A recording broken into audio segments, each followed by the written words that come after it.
Dans cette vidéo, nous allons parler de la conclusion numéro 1 du chapitre 11. On a 4 questions auxquelles il va falloir répondre. La première, c'est qu'est-ce que le chauffage à reflux? Donc, c'est un mode opératoire permettant d'accélérer une transformation chimique sans perte de produit ou de réactif.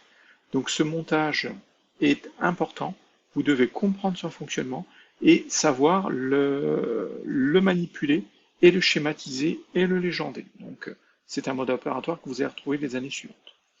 On va voir ce que ça donne sous forme d'animation. Donc voilà le montage. Donc dans un premier temps, on a un support élévateur sur lequel on a mis un chauffe-ballon, un ballon dans lequel il y a un mélange réactionnel, c'est-à-dire que tout ce protocole est là pour faire une transformation chimique. On place au-dessus un réfrigérant dit à eau, parce qu'on va utiliser de l'eau. On a ensuite l'entrée d'eau, donc l'eau rentre par la partie basse du réfrigérant, donc on voit que c'est connecté au robinet, et l'eau va ressortir dans la partie haute. Donc on est parti, alors le support élévateur va servir à une chose, c'est que quand on a fini la réaction, on va en fait, le chauffe-ballon va rester chaud même si on l'éteint. Donc il va falloir descendre le support élévateur pour descendre le chauffe-ballon, et le ballon, lui, sera resté en l'air grâce à son support qui est ici. Du coup, on va pouvoir stopper le chauffage beaucoup plus efficacement que si on ne faisait qu'éteindre le chauffe-ballon. Si on regarde maintenant, donc, la première des choses, c'est allumer le robinet d'eau. Donc, on fait circuler de l'eau finalement à l'extérieur, dans une partie extérieure du réfrigérant. Donc, en fait, il y a un tube, dans un réfrigérant. Et là, vous voyez qu'en bleu foncé, il y a de l'eau qui circule, c'est l'eau que l'on fait refroidir. Et en fait, à l'intérieur de ce tube, il y a un deuxième tube dans lequel l'air peut passer.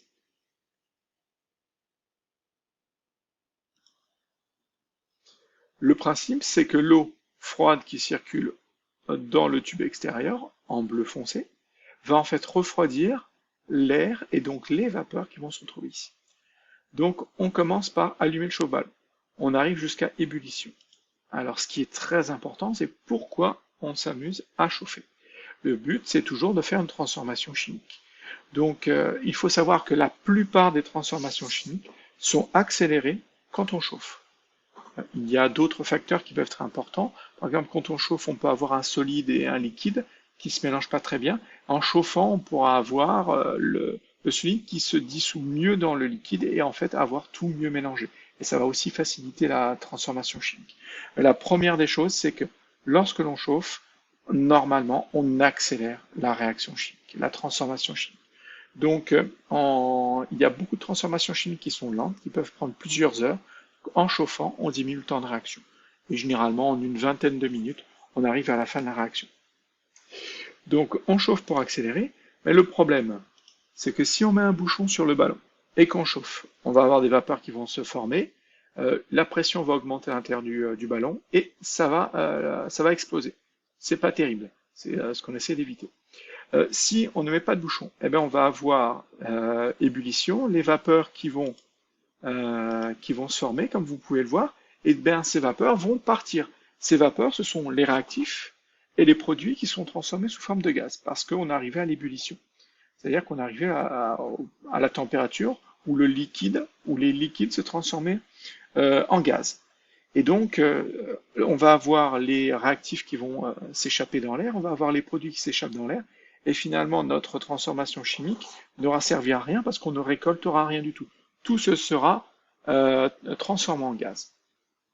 Alors qu'avec un réfrigérant, il n'y a aucun bouchon ni en haut ni en bas, mais les vapeurs vont monter, être en contact avec le tube qui est froid, qui refroidit avec l'eau, et ces vapeurs vont être refroidies par ce tube qui est froid, dans lequel l'eau extérieure circule, et vont se liquéfier, c'est-à-dire ces vapeurs seront transformées en liquide et retomber dans le milieu réactionnel, dans le ballon. Donc on n'aura pas de perte, il n'y a aucun gaz ici qui va sortir. Donc ce montage à reflux permet d'accélérer une transformation chimique sans perte de réactifs ni de produits.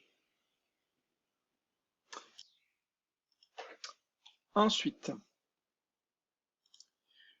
donc, quel est l'intérêt de réaliser une chromatographie sur couche mince? Pas A, mais sur couche mince. Une chromatographie sur couche mince, aussi appelée CCM, C pour chromatographie, C pour couche et M pour mince, permet de savoir si un produit est pur ou un mélange, et de comparer ces constituants, donc les constituants du mélange si c'est un mélange, à des espèces chimiques pures pour les identifier. Donc là, vous avez une vidéo réexpliquant ce qu'est une chromatographie sur couche mince. Je voulais le rappeler dans la conclusion, c'est très important, très utilisé aussi tout au long des années de lycée, voire même dans le supérieur. Quelles sont les 4 étapes d'une synthèse chimique en laboratoire? Donc là, il y avait 4 parties, grand A, grand B, grand C, grand D, dans l'activité expérimentale qui précède cette conclusion. La première partie, c'était la transformation chimique, dans laquelle on a fait un chauffage à reflux. On a fait un chauffage à reflux pour réaliser une transformation chimique rapidement. Cette transformation chimique, ben oui, c'est le principe d'une synthèse chimique. Faire une synthèse chimique, c'est faire une transformation chimique, c'est-à-dire qu'on a des réactifs qu'on va mélanger pour obtenir un produit final, et ce produit final, il aura été choisi avec soin, et c'est celui que l'on veut synthétiser. C'est la molécule que l'on veut synthétiser. Ensuite, de l'isolement. Ça veut dire que notre espèce chimique synthétisée, notre molécule synthétisée, est au milieu de plein de choses. Il peut rester des réactifs, il peut y avoir d'autres produits, ou alors bref, il va falloir l'isoler tout ça, il va falloir le séparer et n'avoir que notre espèce chimique voulue, synthétisée. 3, la purification. Quand on l'a isolé, il peut rester des traces des autres produits, et donc on fait une purification, on refait des lavages ou des recristallisations, ce sont des protocoles expérimentaux que vous allez voir, qui permettent finalement de retirer les traces des espèces chimiques, des autres espèces chimiques que l'on ne veut pas. C'est ça la purification. Et enfin, 4e étape, la caractérisation, c'est-à-dire l'identification. On s'assure bien qu'on a bien synthétisé la bonne espèce chimique, la bonne molécule, en faisant par exemple une chromatographie sur couche mince, pour savoir si, en ayant l'espèce chimique déjà connue ou achetée, on la pose à côté, on fait un dépôt de notre espèce chimique aussi qu'on vient de synthétiser, on regarde si elles arrivent à la même hauteur. Et si c'est le cas, c'est la même espèce chimique, et donc on aura bien prouvé qu'on a synthétisé cette espèce chimique. Ensuite, peut-on synthétiser au laboratoire une espèce chimique présente dans la nature? Ben oui, il est possible de synthétiser au laboratoire des espèces chimiques présentes dans la nature. C'est d'ailleurs ce que l'homme a essayé de faire depuis plus de 150 ans, essayer de reproduire ce qui existait dans la nature, parce que la plupart du temps, ça coûte moins cher de le synthétiser que de l'extraire. Par exemple, il y a des huiles essentielles tirées de fleurs, et la culture de ces fleurs peut coûter très cher. Il faut énormément de fleurs pour très peu d'huile essentielle, et donc il est possible de synthétiser à moindre coût les mêmes molécules pour obtenir donc le même résultat. Ensuite, il faut savoir aussi qu'il est aussi possible de synthétiser des espèces chimiques qui n'existent pas dans la nature. Ça, c'est ce que l'homme aussi fait. Par exemple, la plupart des matières plastiques n'existaient pas dans la nature, on les a créées.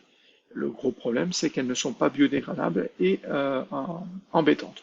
Il ne reste qu'à trouver les nouveaux chimistes qui vont synthétiser des espèces chimiques qui n'existent pas dans la nature, qui vont remplacer ces matières plastiques par d'autres matières plastiques qui seraient cette fois-ci biodégradables.